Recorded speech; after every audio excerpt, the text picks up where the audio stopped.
और एक उदाहरण सुनना मित्रों, एक उदाहरण सुनना, शायद आपकी आंखें नम हो जाए कि प्राण पुष्प जिनके राष्ट्र देवता के हित चढ़े, अन्याय के विरुद्ध जो दुश्मनों से भिड़ पड़े, जिनके कदम हिले नहीं जो भिड़ पड़े थे काल पे, नाम उनके लिख लिए थे काल ने कपाल पे।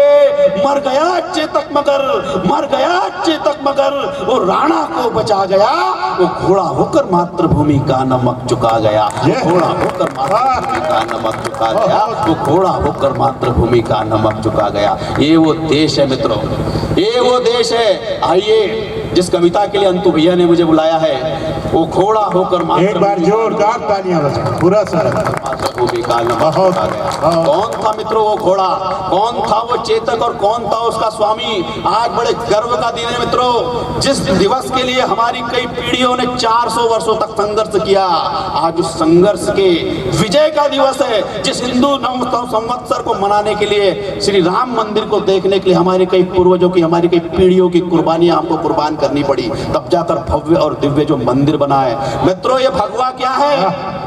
हमारे तिरंगे का पूर्वज है ये भगवा। इसके अंदर भरा हुआ वो रंग क्या है? छत्रपति शिवाजी महाराज, छत्रपति संभाजी महाराज और महाराणा प्रताप जैसे वीरों ने अपना रक्त इसके अंदर भरा है, तब इसके अंदर वो भगवा चमक हमको आसमान में लहराते हुए दिखती है। आइए मित्रों, मैं उस चेतक वाले की कविता आपके बीच सुनाना चाहता हूँ। मित्रों, कौन थे राणा? मैंने अभी आज जिक्र किया अपनी पंक्तियों में कि वो घोड़ा होकर मातृभूमि का नमक चुका गया।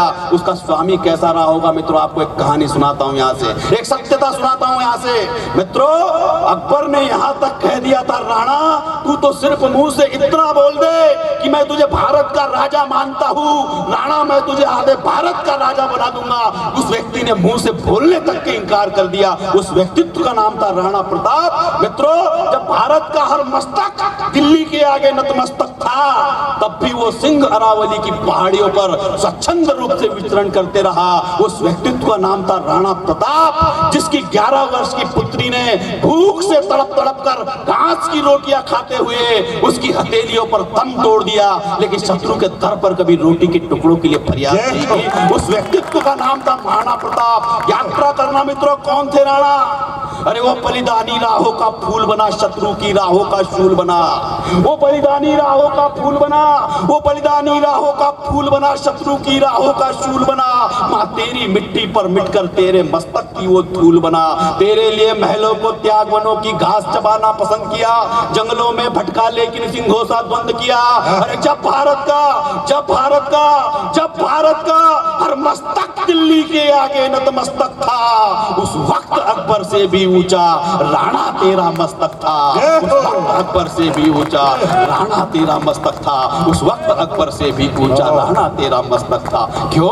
क्योंकि उसके मन में स्वयं भवानी जाग उठी, धीरण चंडी की ज्वाला बनकर नृत्य कर उठी, काल भैरवी मुंडों की माला बनकर। उसके पूर्वजों की शौर्य कथाएं उसमें शौर्य जगाती थी, उसके पूर्वजों की शौर्य कथाएं उसमें शौर्य जगाती थी। राणा सांगा के तन के उसको घाव दिखाती थी। विजय स्तंभ चित्तौड़ का उसमें चित्कारे भरता था, शत्रु का मर्दन करने हुंकारे भरता था। सिखों की बात में देख भेड़िए वो व्याकुल हो जाता था, इसकी रच को लगा शिका पर वो खुद में खो जाता था। उसकी आंखें रोज बहाती दो मोती इसकी रच पर, उसकी आंखें रोज बहाती दो मोती इसकी रच पर।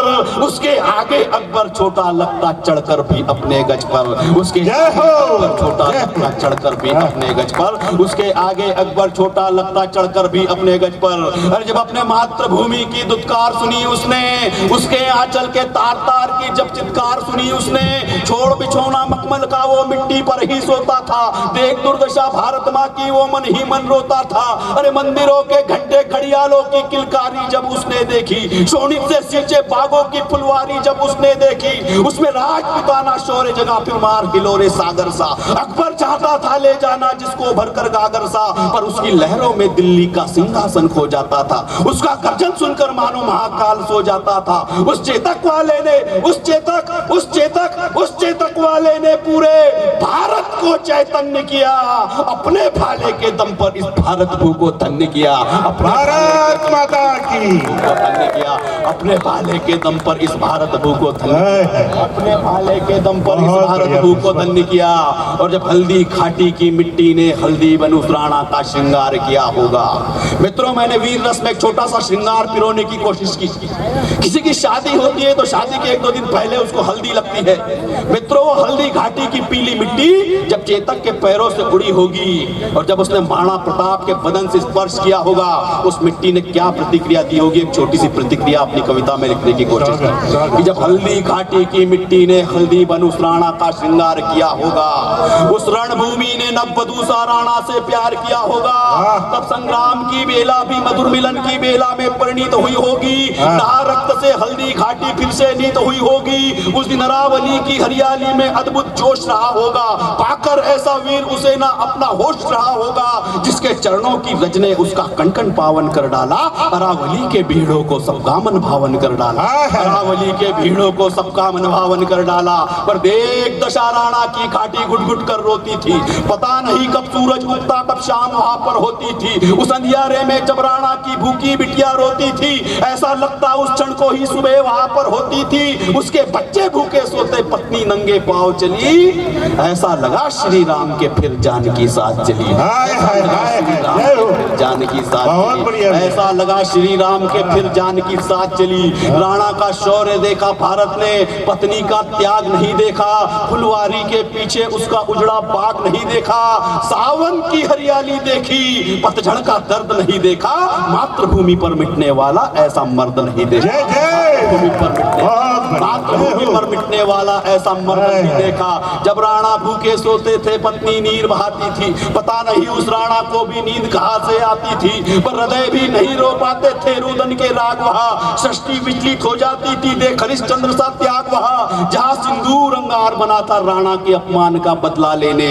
जैसे सती दक्ष के द्वार खड़ी थी खुद की आहुति देने। उसके मन में पद्मिनी के पद चिन्हों का ध्यान रहा होगा, या पन्ना के पुत्र चंदन का उसको मान रहा होगा, या सत्यवान और सावित्री की उसके मन में कथा जाग उठी होगी। यह देख तपस्या उस राणा की मृत्यु भाग उठी होगी। यह देख तपस्या बहुत बढ़िया। यह देख तपस्या उस राणा की मृत्यु भाग उठी होगी। यह देख तपस्या उस राणा की मृत्यु भाग उठी होगी।